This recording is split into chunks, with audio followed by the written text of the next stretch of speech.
Hello नमस्कार दोस्तों, welcome to AR publications. I hope आप सभी बहुत अच्छे होंगे। तो हमने जो अपनी शिवास की बुक स्टार्ट करी थी उसका पहला सब्जेक्ट हमने जीएस का लिया है आपका पॉलिटी। तो पॉलिटी की ये आपकी दूसरी क्लास रहने वाली है। पहली क्लास में हमने देखा था कि भारत का संवैधानिक विकास किस प्रकार से हुआ था, यानी कि कॉन्स्टिट्यूशनल डेवलपमेंट ऑफ इंडिया।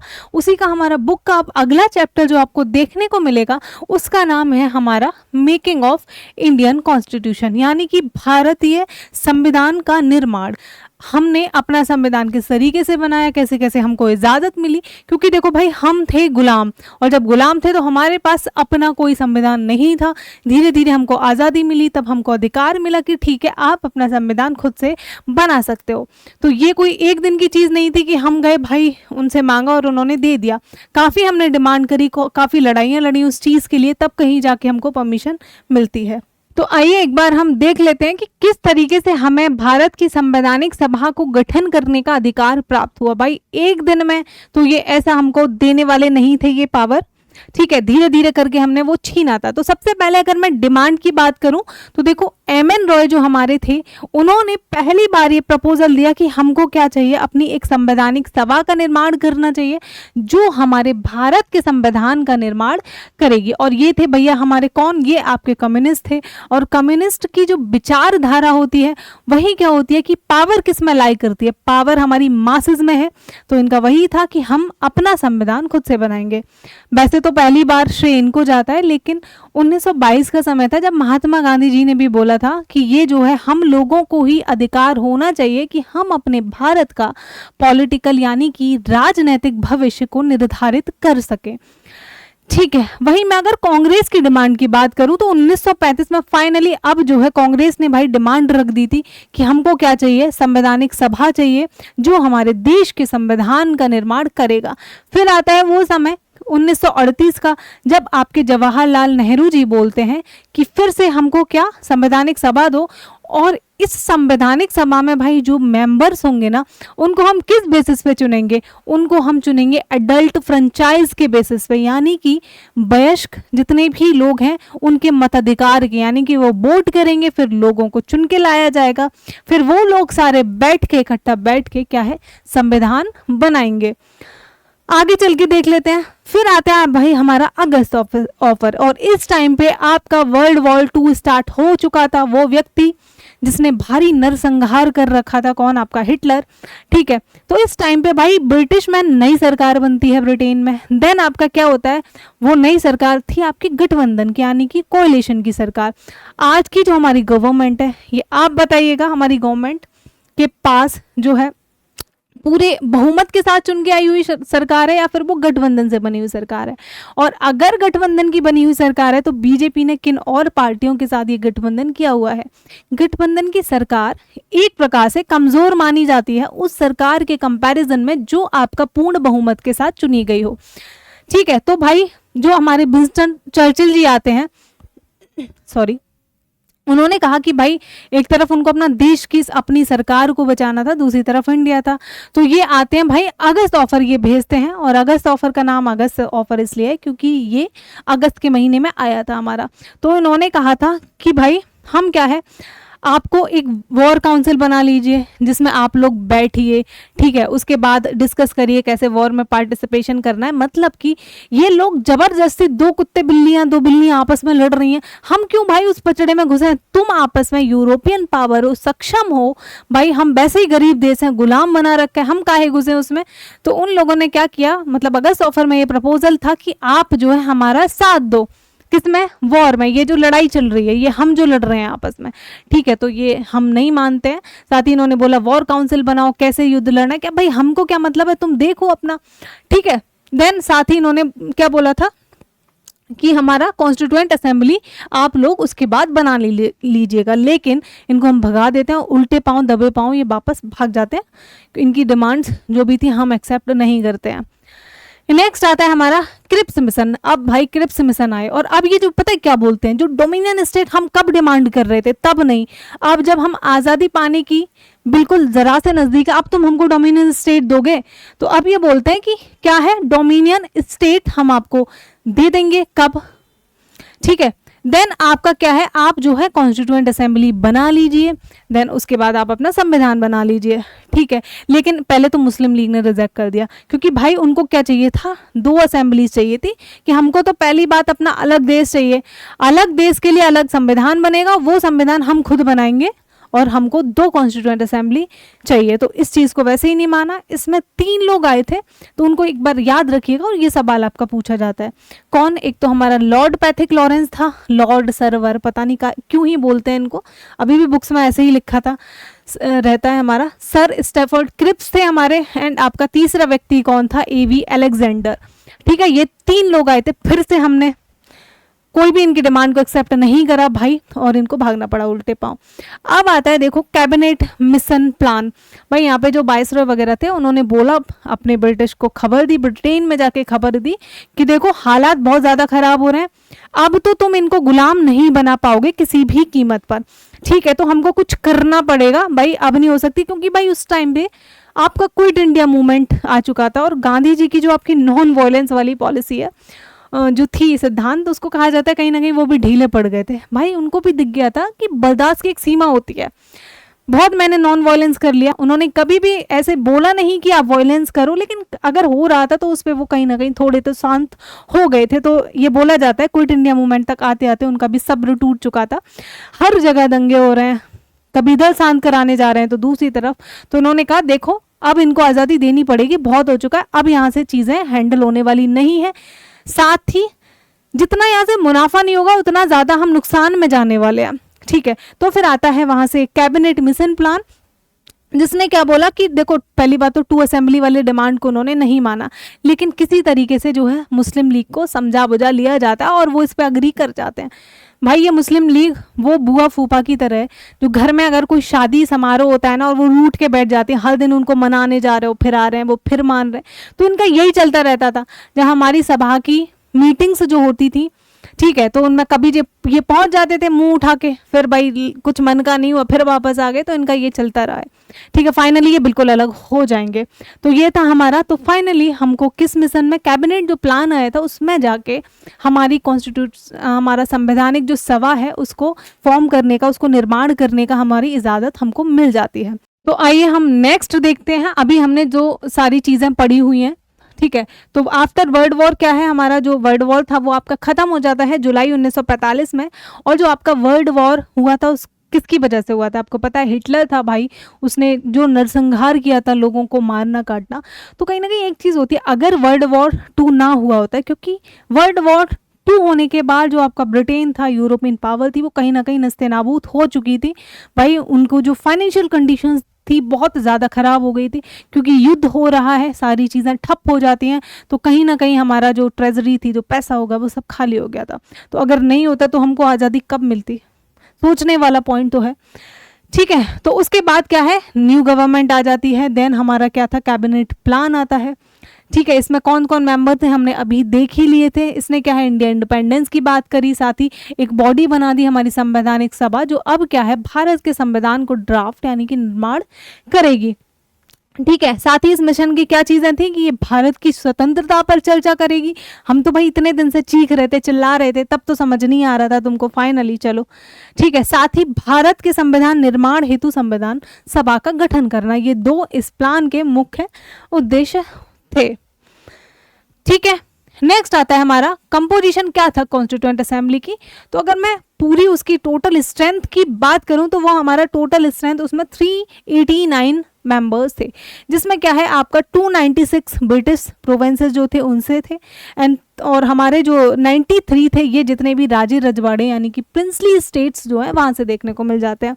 वैसे आप 296 वाला नंबर ही याद रखिएगा।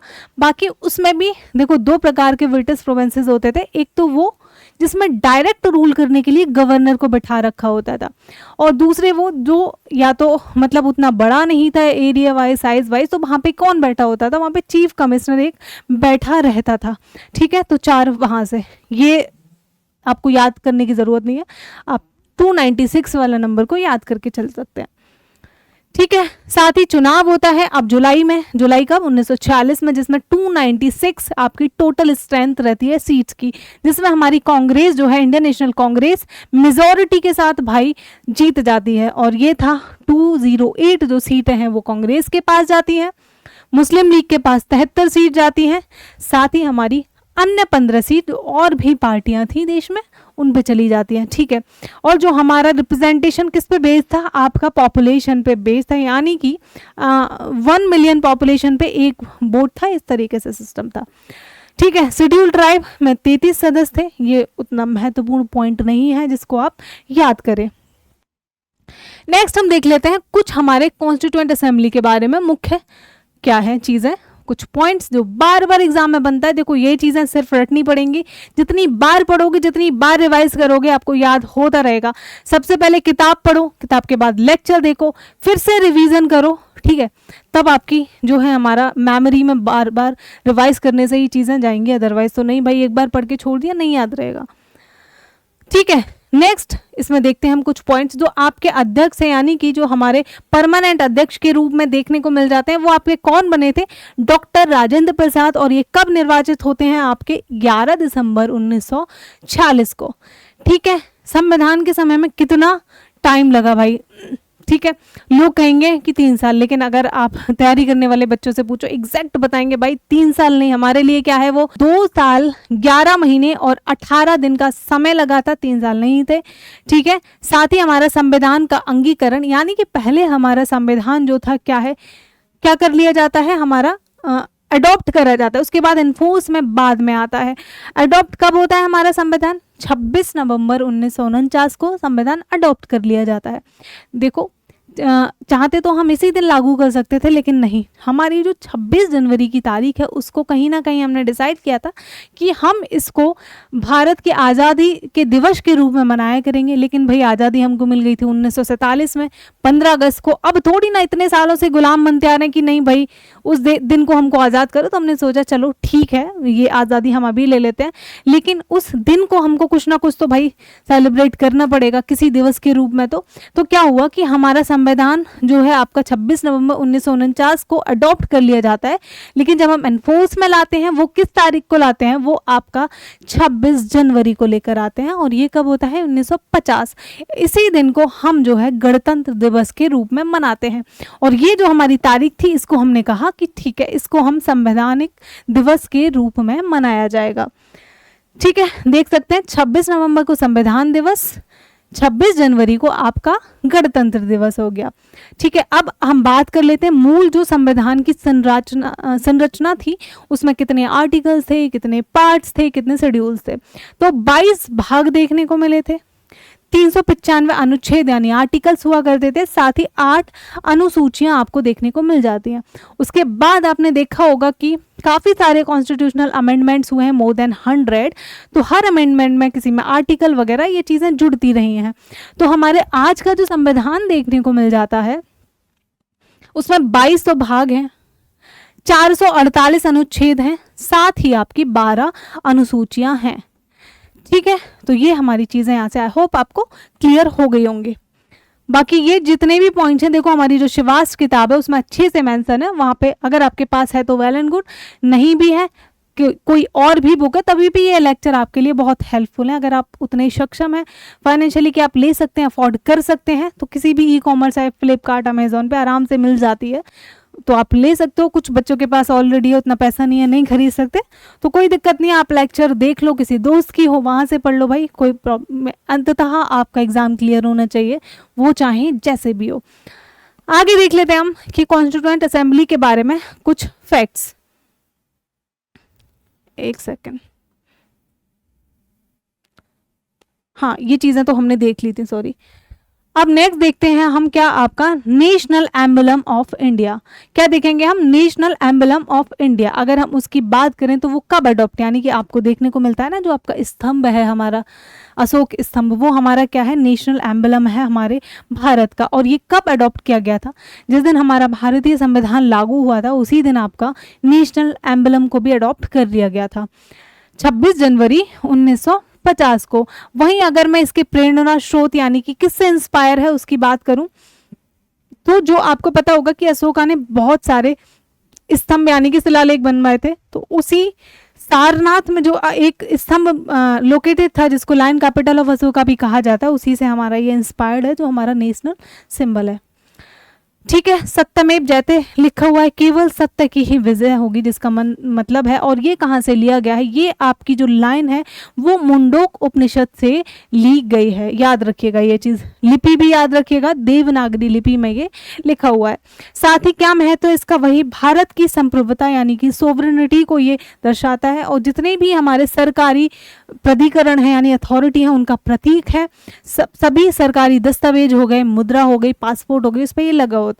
इसके भी प्रॉपर कोड्स हैं, ऐसे नहीं कोई भी उठा के आप कुछ कहीं भी आप ये नेशनल एम्बलम को नहीं लगा सकते हो। वहीं सोवरेनिटी के बारे में बात करूं तो एक चीज़ और याद रखिएगा कि जब हमारा भारत का संविधान बन रहा था, जो संवैधानिक सभा थी दोस्तों, वो कहीं ज़्यादा सोवरेन थी, ठीक है, फैसले लेने के लिए आज़ाद थी, लॉ कानून वगैरह बनाने के लिए आज़ाद थी, संविधान में चेंज करने के लिए आज़ाद थी।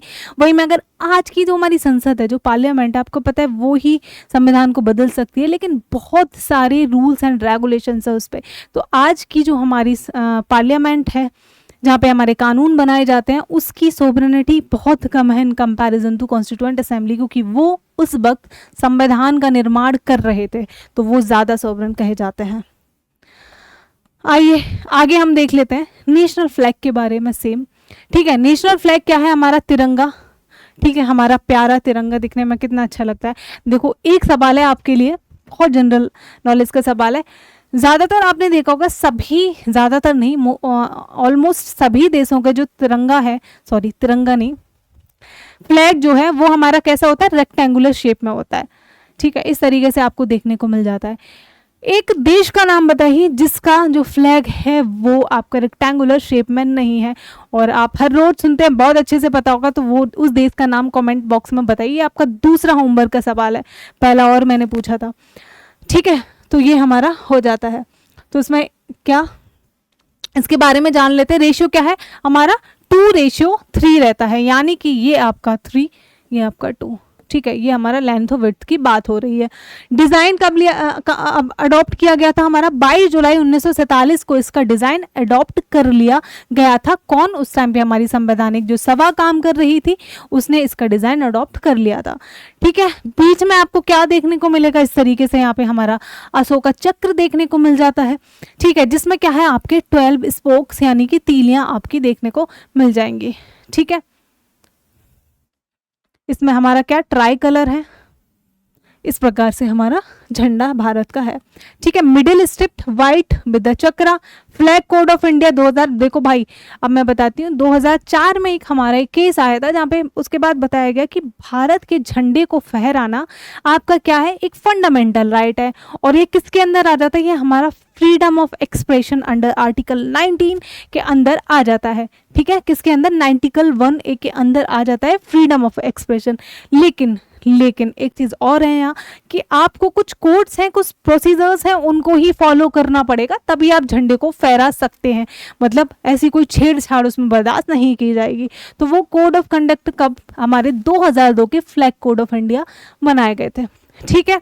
Citizens and private organization can display the flag, बिल्कुल आप डिस्प्ले कर सकते हो कहीं पे भी, ठीक है, लेकिन भाई क्या है, वो चीज़ नहीं होनी चाहिए कि आपने क्या करा, उसके रंगों में कोई छेड़छाड़ कर दी, उसके डिज़ाइन में कोई छेड़छाड़ कर दी, रेशियो बदल दिया, ये सारी चीज़ें मंजूर नहीं होंगी, नहीं तो आप पे केस ठोक दिया जाएगा, ठीक है, ओके। और ये अभी मेरे भी आसपास ऐसा केस देखने को मिला था कि जिसमें झंडे के साथ छेड़छाड़, अगर वो चीज़ कहीं पब्लिक डोमेन में आ जाती तो बहुत ज़्यादा बवाल हो जाता और उसके तहत केस भी हो सकता था, ठीक। तो ये चीज़ एक बार आप यहाँ से भी देख सकते हो, बाकी सारी चीज़ें आपकी किताब में ऑलरेडी मेंशन है, हमारे श्रीवास्तव की बुक में, ठीक है। नेक्स्ट हम देख लेते हैं आपका नेशनल एंथम, जो जन गण मन आप गाते हैं वो हमारा नेशनल एंथम।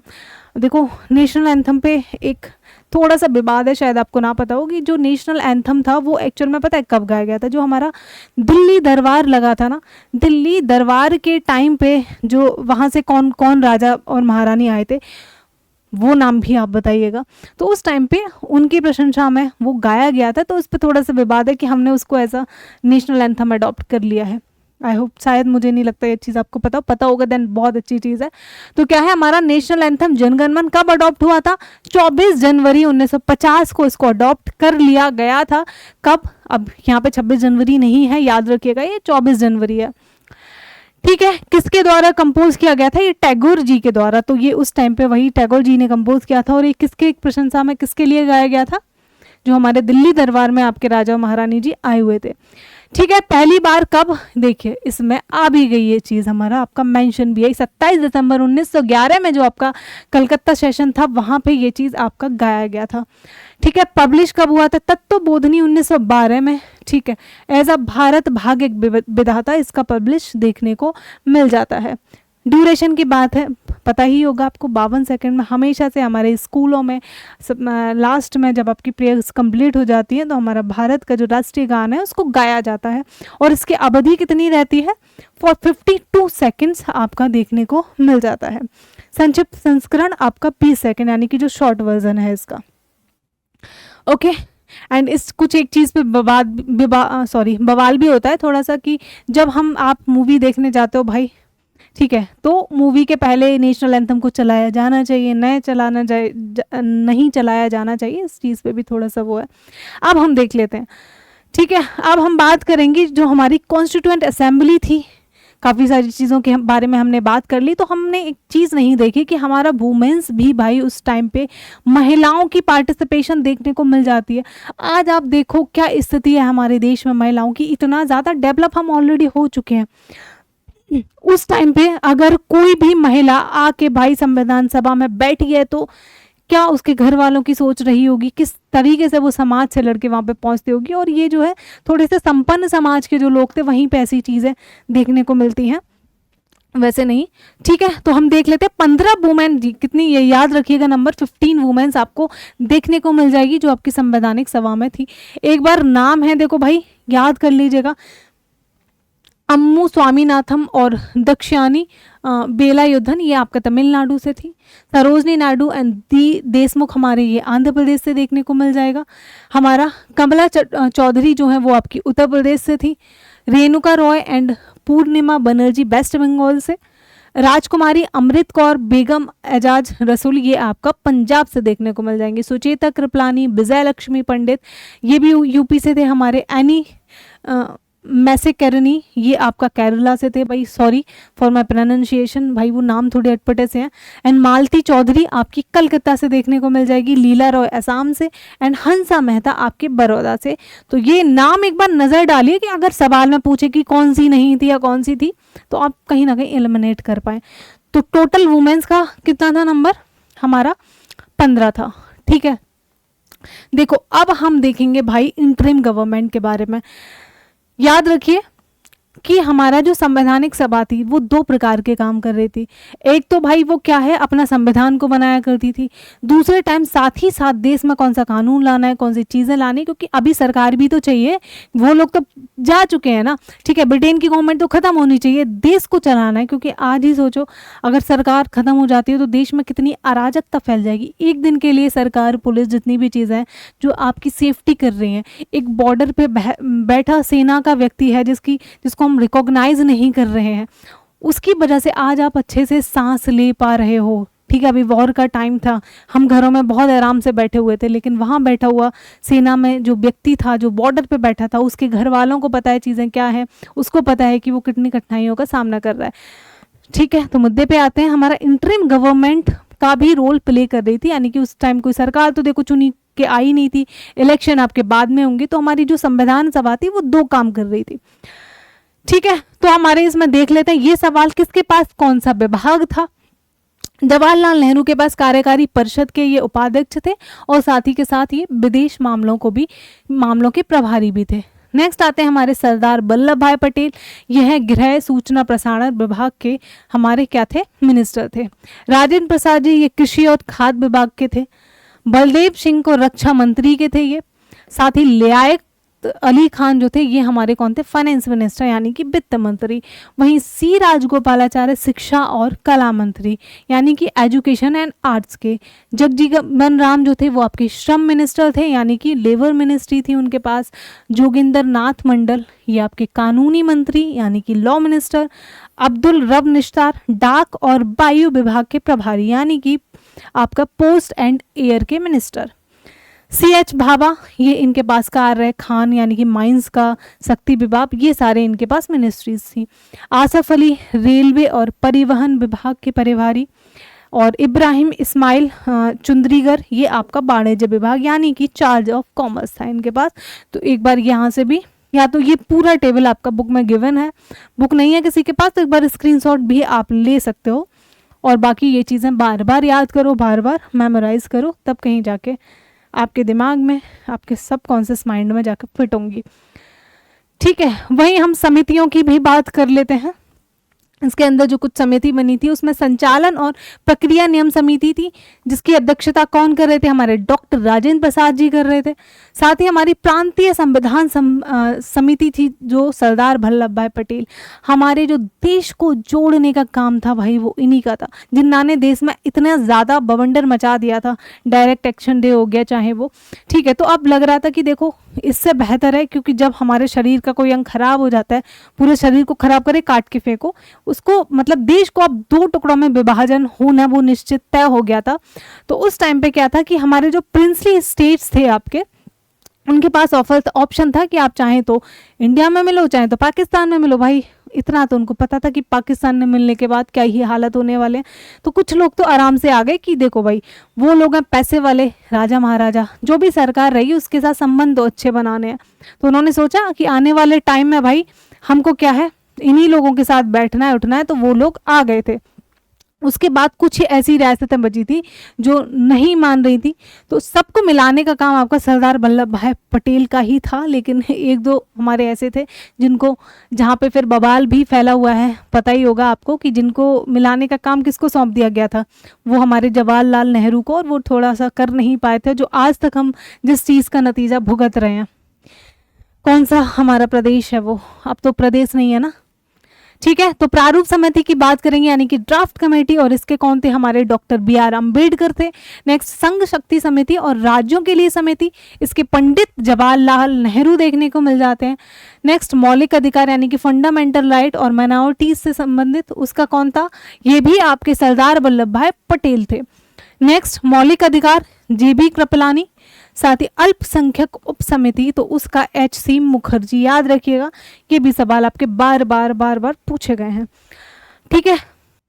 तो आइए दोस्तों अब हम देखेंगे क्वेश्चन, जितने भी आपके प्रीवियस ईयर क्वेश्चंस पूछे गए एक बार उनको हम देख लेते हैं। और ये आपकी शिवास किताब में ऑलरेडी गिवन है, ठीक है। तो इसको भी हमने कैटेगराइज कर रखा है, सेग्रीगेट कर रखा है। उसमें सबसे पहले संविधान सभा और अंतरिम सरकार यानी कि इंटरिम गवर्नमेंट से जो भी आपके सवाल पूछे गए हैं उनके बारे में हम बात करेंगे, ठीक है। तो फर्स्ट क्वेश्चन हम देख लेते हैं। In the year 1946 a 3-tiered confederation of the transfer of power to India was proposed by, एक बार हिंदी में भी देख लेते हैं कि वर्ष 1946 में भारत को सत्ता के हस्तांतरण के लिए त्रिस्तरीय परिसंघ यानी कि 3-tier कॉन्फ्रेंस का प्रस्ताव किसके द्वारा दिया गया। आपको पता होगा ये चीज कब आई थी, जब हमारा क्या है, आपका कैबिनेट मिशन देखने को मिलता है, उसमें ये चीज आपका कही जाती है। एक बार एक्सप्लेनेशन भी देख लेते हैं। कैबिनेट मिशन 3 सदस्य से बना था, Lord Pethick Lawrence, Sir Stafford Cripps and साथ ही आपका AV अलेक्जेंडर, ठीक है। इसका क्या प्राथमिक उद्देश्य था कि आपको अब जो है हमें पावर ऑफ ट्रांसफर यानी कि किस तरीके से अब जो है हमें सत्ता किसके हाथों में देनी है, किस प्रकार से रहेगा, ब्रिटिश सरकार से किसको देंगे, उसके बारे में चर्चा करना इनका मुख्य विषय था। साथ ही क्या है, आपको संविधान का मसौदा तैयार करने के लिए संविधान सभा का भी आपका गठन किया जाएगा, ये भी ऐसा भी प्रस्ताव इन्होंने दिया था, ठीक है। नेक्स्ट हम क्वेश्चन देख लेते हैं। हमारा अगला सवाल है, संविधान सभा में सदस्यों की कुल संख्या 3, इसमें से आपकी जो प्रिंसली स्टेट्स थे उसका नंबर कितना था, वहाँ से कितनी थी, तो वो हमारा ऑप्शन नंबर सी यानी कि 93 जो थे वो हमारे प्रिंसली स्टेट्स से आपको देखने को मिलेंगे। ठीक है, तो कैबिनेट मिशन योजना के अनुसार संविधान सभा की सीटों की कुल संख्या 389 थी, जिसमें आपका 296 तो आपका कहाँ से ब्रिटिश प्रोविंसेस थे, जिसमें एक सीधा ब्रिटिश प्रोविंस और एक दूसरा जहाँ पे मुख्य आयुक्त बैठे होते थे यानी कि आपका कमिश्नर होता था और दूसरा जहाँ आपका गवर्नर होता था। ठीक है, ये आपका ब्रिटिश भारत से क्षेत्र थे। एंड साथ ही आपकी 93 जो है हमारी जो रियासतें थी, देसी रियासतें, प्रिंसली स्टेट, राज्य रजवाड़े, उनके लिए आवंटित की गई थी। ठीक है, नेक्स्ट हम देख रहे हैं, देखिए एक चीज और है कि जब आप क्वेश्चन सॉल्व कर रहे हो तो ऐसे ही नहीं है कि जस्ट आए यहाँ पे एक्सप्लेनेशन देकर काम खत्म। पहले एक बार पॉज करिए, खुद से आंसर करने की कोशिश करिए, अगर नहीं बनता है तो फिर आप यहाँ पर देख सकते हो एक्सप्लेनेशन विद आंसर। ठीक है, तो अगला सवाल है हमारा, when was the national interim government of India formed, यानी कि जवाहरलाल नेहरू के अधीन भारत की राष्ट्रीय अंतरिम सरकार का गठन कब किया गया, तो इसका जो आंसर वो हमारा हो जाएगा सी यानी कि 2 सितंबर 1946 को आपका देखने को मिल जाता है। यानी कि जवाहरलाल नेहरू के अधीन भारत की राष्ट्रीय जो अंतरिम यानी कि इंटरिम गवर्नमेंट, क्योंकि भाई आप लोग पावर हमारी ट्रांसफर हो चुकी है, अब कोई तो भाई कानून वगैरह मतलब कोई तो व्यवस्था को देखेगा ना, नहीं तो अराजकता फैल जाएगी, तो उसके लिए इंटरिम गवर्नमेंट का काम था, वो हमारी फॉर्म की गई कब, 2 सितंबर 1946 को ये हमारा फॉर्म किया जाता है। पंडित जवाहरलाल नेहरू, सरदार वल्लभ भाई पटेल, राजेंद्र प्रसाद, जगजीवन राम, सरदार बलदेव सिंह, जॉन मथई, लियाकत अली खान, जोगिंदर नाथ मंडल, C.H. भाभा, सी राजगोपालाचारी आदि लोग इस अंतरिम सरकार में सम्मिलित थे। क्योंकि अब तक देखो भाई इलेक्शंस हुए नहीं थे, तो भाई देश को तो संभालना था, इसलिए जो हमारा संवैधानिक सभा चुन के आई थी उसी ने सरकार के रूप में भी काम किया था। तो उसके 2 फंक्शंस थे, एक संविधान को बनाना और एक आपका सरकार का काम करना, व्यवस्था वगैरह देखना, कानून वगैरह देखना। ठीक है, अगला सवाल देख लेते हैं, Who among the following personalities was appointed as a legal advisor to the Constituent Assembly that drafted the document of the constitution? Hindi में भी देख लेते हैं, निम्नलिखित शख्सियतों में से किसे संविधान के दस्तावेज का मसौदा तैयार करने वाली संविधान सभा के कानून सलाहकार, याद रखिएगा कानून सलाहकार के रूप में किसको नियुक्त किया गया था,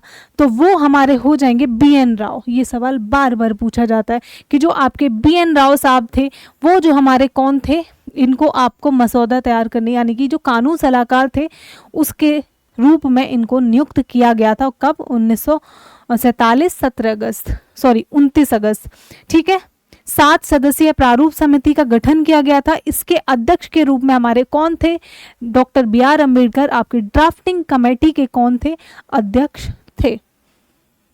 अगला देख लेते हैं हम, नेक्स्ट हमारा क्वेश्चन है क्वेश्चन नंबर 5, संविधान सभा का 10वां अधिवेशन कब आयोजित किया गया था, तो इसका जो आंसर हो जाएगा हमारा ऑप्शन ए हो जाएगा कि 6 से 17 अक्टूबर को आपका क्या है 10वां पारित किया गया था। और टोटल कितने थे, टोटल आपको देखने को मिलेंगे कितना, 11, टोटल हमारे 11 सेशंस हुए थे, 11 सत्र। ठीक है, तो वही है ना, संविधान सभा बीच बीच में भाई मीटिंग करते थे संविधान के ऊपर, बाकी वो इंटरिम गवर्नमेंट का काम भी कर रही थी। ठीक है, तो संविधान सभा का 10वां अधिवेशन 6 से 17 अक्टूबर को देखने को मिल जाता है।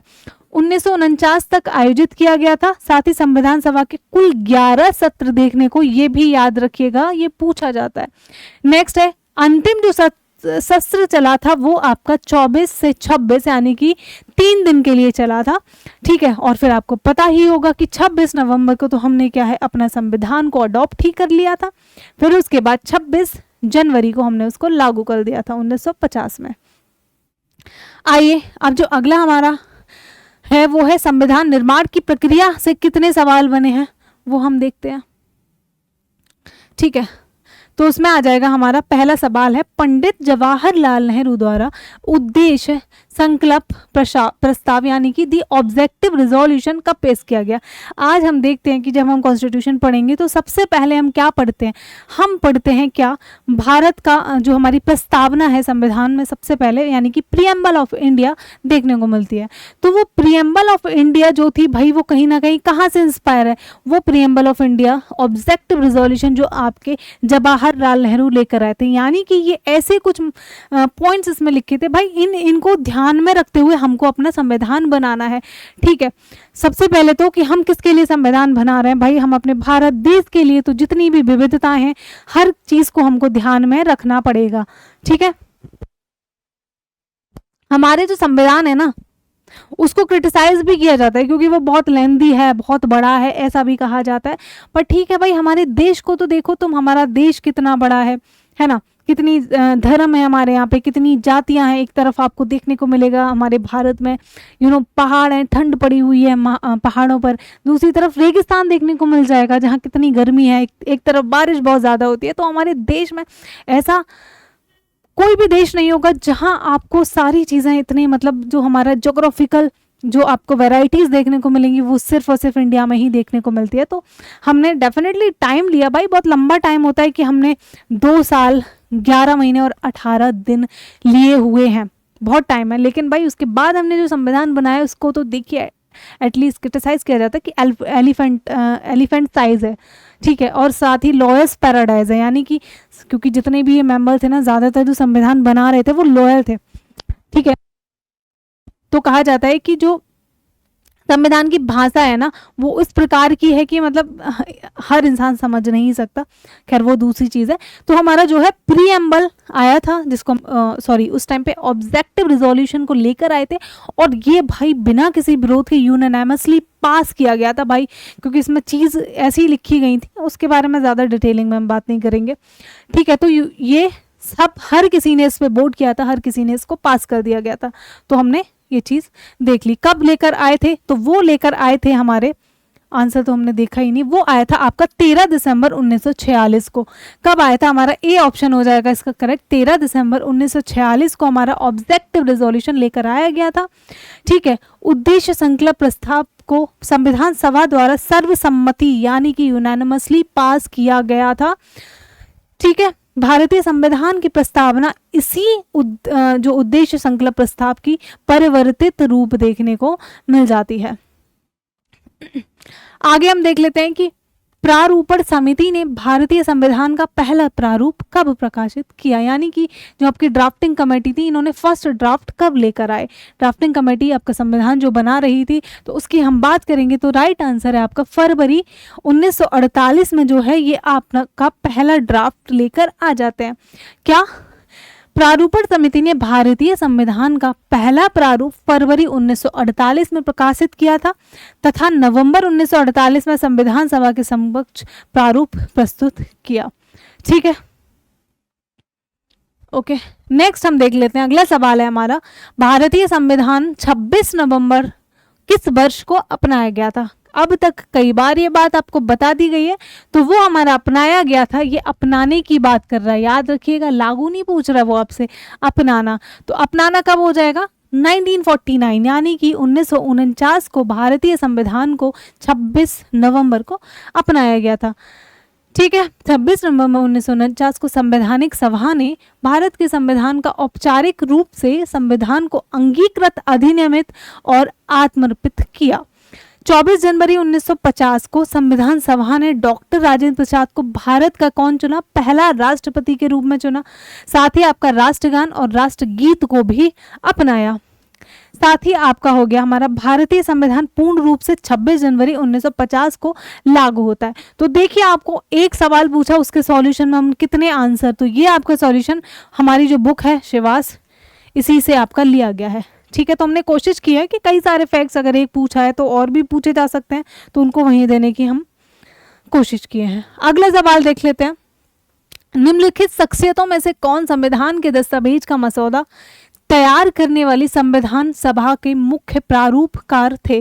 कौन थे हमारे मुख्य प्रारूपकार? तो वो हमारे मुखर्जी साहब थे।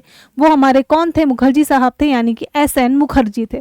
ठीक है, एस.एन. मुखर्जी एक वकील और एक राजनीतिज्ञ थे जो संविधान के दस्तावेज का मसौदा तैयार करने वाली सभा के मुख्य प्रारूपकार थे। प्रारूपकार समझ में आ गया? ठीक है, ड्राफ्ट पर्सन। संविधान सभा के सचिव कौन थे? एक बार ये पॉइंट्स भी देख के चलिए। सचिव कौन थे? सचिव थे आपके B.R. अयंगर। साथ ही संवैधानिक सलाहकार कौन थे? B.N. राव थे। सवाल भी आया था। बसंत कृष्ण बैद ने क्या किया था कि जो हमारा हिंदी संस्करण है उसका सुल्लेखन किया था। सुल्लेखन समझ में आता है? साथ ही हमारा K.M. मुंशी ने क्या भारतीय संविधान सभा के प्रारूप समिति के सदस्य के साथ ही उन्होंने मौलिक अधिकारों की जो उप समिति थी उसमें भी काम किया था। और मौलिक अधिकार की जो समिति थी उसको कौन प्रिसाइड कर रहे थे? नेक्स्ट देखिए, आ जाता है हमारा committees of the constitutional assembly, यानी कि संविधान सभा की समितियों। अब देख लेते हैं इस पर क्या क्या सवाल आपके बने हैं।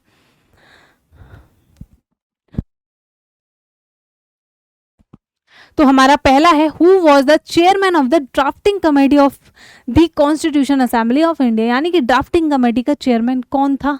हमारे प्यारे भीमराव अम्बेडकर जी जो थे वो आपको ड्राफ्टिंग कमेटी के चेयरमैन देखने को मिल जाते हैं, इसीलिए इनको क्या कहा जाता है? फादर ऑफ इंडियन कॉन्स्टिट्यूशन भी कहा जाता है। भारत की संवैधानिक सभा की प्रारूप समिति के अध्यक्ष B.R. अम्बेडकर थे। इस समिति की स्थापना 29 अगस्त 1947 को की गई थी। साथ ही भीमराव अंबेडकर को क्या है? संविधान का जनक यानी कि father of constitution of India भी कहा जाता है। अगला सवाल देख लेते हैं, भारतीय संविधान का जनक किसे माना जाता है? अभी हम करके आए हैं तो इसका आंसर नन अदर देन कौन हो जाएंगे? हमारे भीमराव अंबेडकर साहब जी हो जाएंगे। अगला सवाल देखो भाई, अगला सवाल है हमारा, भारतीय संविधान का जनक किसे माना जाता है? सॉरी सेम है, नेक्स्ट स्लाइड। तो अगला सवाल है हमारा, निम्नलिखित में से कौन संविधान सभा की प्रारूप समिति का सदस्य था? तो कौन थे वो? हमारे देखने को मिल जाएंगे। प्रारूप समिति के जो आपके सदस्य हैं वो आपके हमारे डॉक्टर K.M. मुंशी देखने को मिल जाते हैं। नेक्स्ट आते हैं हमारे कि the fundamental right sub committee of constitutional assembly was chairman, किसके द्वारा चेयर की गई थी? मौलिक अधिकार की जो उप समिति थी उसकी अध्यक्षता कौन कर रहे थे? ठीक है, तो उसकी अध्यक्षता हमारी करने को देखने को मिल जाएगी आपको, वो हमारा ऑप्शन नंबर ए है। J.B. कृपलानी जी जो है हमारी सब कमेटी थी उसकी अध्यक्षता कर रहे थे। ठीक है, तो देख लेते हैं एक बार सॉल्यूशन। मौलिक अधिकार एवं अल्पसंख्यक समिति के अध्यक्ष आपका सरदार पटेल थे। अल्पसंख्यक उप समिति के अध्यक्ष कौन थे? आपके H.C. मुखर्जी थे। यानी कि एक थी आपकी समिति कमेटी और एक होती थी आपकी सब कमेटी। तो अलग अलग नाम याद रखिएगा, कंफ्यूज नहीं होना है। ठीक है, समिति के अध्यक्ष थे सरदार पटेल। वहीं उप समिति की हम बात करें कि यानी कि सब कमेटी, तो उसके थे H.C. मुखर्जी। दोबारा रिपीट करिए, कमेटी के अध्यक्ष कौन थे? आपके सरदार पटेल, और जो सब कमेटी थी उसके कौन थे? H.C. मुखर्जी। ठीक है, और हम किसकी बात कर रहे हैं? ये हम मौलिक अधिकार और अल्पसंख्यक की बात कर रहे हैं। नेक्स्ट है संघ शक्ति समिति और संघ संविधान समिति के अध्यक्ष कौन थे? ये हमारे जवाहरलाल नेहरू थे। तो आपके देखिए यहाँ पे आपके सारे क्वेश्चंस खत्म हो जाते हैं और ये हमारी क्लास का एंड है। ठीक है, मुझे लगता है आपको क्लास काफ़ी पसंद आई होगी, और बाकी जो भी आपकी राय है, जो भी चीज़ें हैं, जो भी इम्प्रूवमेंट है, आप डेफिनेटली लिख सकते हैं। हम यहाँ आपकी आवाज़ सुनते हैं, जो भी चीज़ें हैं, जो भी आप चाहते हैं। आप नेक्स्ट सब्जेक्ट कौन सा चाहते हैं कि अब हमारी जब पॉलिटी खत्म होगी, और काफ़ी बच्चों का सवाल था कि पॉलिटी कब तक खत्म हो जाएगी। देखिए हमने दिखाया था आपको कि टोटल 22 टॉपिक हैं, ये हमारी दूसरी क्लास है, और जितने भी छोटे टॉपिक हैं हम कोशिश करेंगे कि उनको एक क्लास में 2-2 टॉपिक भी ले आएँ। तो आप मान के चलिए 20 क्लास में लगभग हमारी ये पॉलिटी खत्म हो जाएगी। ठीक है, नेक्स्ट अभी देखिए ये हमारी किताब है शिवाज, जिसको हम अभी आपको पढ़ा रहे थे। इसका प्रॉपर आपको जो भी थ्योरी पार्ट है, सॉल्यूशन है, सब प्रोवाइड किया जा रहा था। शिवाज बुक की मैं बात करूं तो ये अभी लॉन्च हुई है। ठीक है, और इसमें क्या है, आपका प्रॉपर जीएस का सिलेबस कवर अप है। आपको थ्योरी मिलेगी, थ्योरी के बाद क्वेश्चन मिलेंगे, साथ ही रिपीटेडली जो भी आपके पॉइंट्स पूछे जा रहे हैं उनको हमने लास्ट में दे रखा है आपके सब्जेक्ट के। ठीक है, साथ में उसमें लिखा भी है ये पॉइंट से सवाल कितनी बार बना है, तो वो रिवीजन के लिए काफ़ी महत्वपूर्ण चीज़ हो जाती है। ठीक है, नेक्स्ट आप हमारे जो है टेलीग्राम चैनल से भी जुड़ सकते हैं। अब काफ़ी जल्दी हम इस पे और भी चीज़ें आपको टाइम टू टाइम PDF हो गया, कोई भी नोटिफिकेशन हो गया, क्लास का नोटिफिकेशन, ये सारी चीज़ें यहाँ पे मिलती रहेंगी। ठीक है, सारी अपडेट्स जो भी हमारे चैनल से रिलेटेड है, सब AR पब्लिकेशन से रिलेटेड है, सब कुछ आपको यहाँ मिलेगा। तो AR पब्लिकेशन के टेलीग्राम चैनल को भी प्लीज़ ज्वाइन करिएगा, काफ़ी आपका फ़ायदा होने वाला है। और बाकी डेफिनेटली क्लास को लाइक करिए, शेयर करिए, अपने दोस्तों के साथ शेयर करिए। ठीक है, ये जो हमारा इनिशिएटिव है आपकी हेल्प के लिए, क्योंकि कई बार हम किताब पढ़ रहे होते हैं ना भाई, पढ़ते पढ़ते ऐसा लगता है कि काश चीज़ें, देखो चीज़ें लिखी सेंटेंस वही होता है, लेकिन उसको इंटरप्रेट करना नहीं आता है। किताबें सबके पास है, आप खुद भी पढ़ सकते हो ना, कोई ऐसी बड़ी बात नहीं है। बट चीज़ों की जब इंटरप्रिटेशन की बात आ रही है, देखो एक लाइन में आप 10 लोगों को दूंगी, उसको आप अलग तरीके से समझोगे, दूसरा अलग तरीके से समझेगा, तीसरा अलग, हो सकता है कि तीनों सही है, हो सकता है तीनों गलत है, तो वो चीज़ हो जाती है। तो कई बार हमको ज़रूरत महसूस होती है, नॉट ऑलवेज, कि ठीक है ये जो चीज़ें लिखी हुई हैं इनको कोई एक्सप्लेन कर दे। तो उसी मदद के लिए, कुछ बच्चों की मदद के लिए जिनको ज़रूरत थी, हम ये अपना इनिशिएटिव लेकर आए हैं। एंड आई होप आपको पसंद आ रहा होगा। और अभी जैसे सिबास्ट है, इसके ख़त्म हो जाने के बाद और भी बुक्स आएंगी, साथ ही जो भी करंट चीज़ें चल रही हैं, जो भी नोटिफिकेशन है, काफ़ी आपको वीडियोस देखने को मिल जाएंगे। उसके लिए आपको एक चीज़ करनी है, चैनल को सब्सक्राइब करना है, बेल आइकन को दबा दीजिएगा, नोटिफिकेशन कोई मिस ना हो, कोई भी चीज़ आपसे, कोई भी लेक्चर हमारा छूटे ना। साथ ही कमेंट तो बिल्कुल करना नहीं भूलिएगा, जो भी आपकी राय है, वी आर ओपन, आपकी हर चीज़ को, हर आवाज़ को सुना जाएगा। तो आई होप आपको ये क्लास पसंद आई होगी। एंड प्लीज़ लाइक करें, कमेंट करें, सब्सक्राइब करें। And thank you so much everyone, wish you all the best.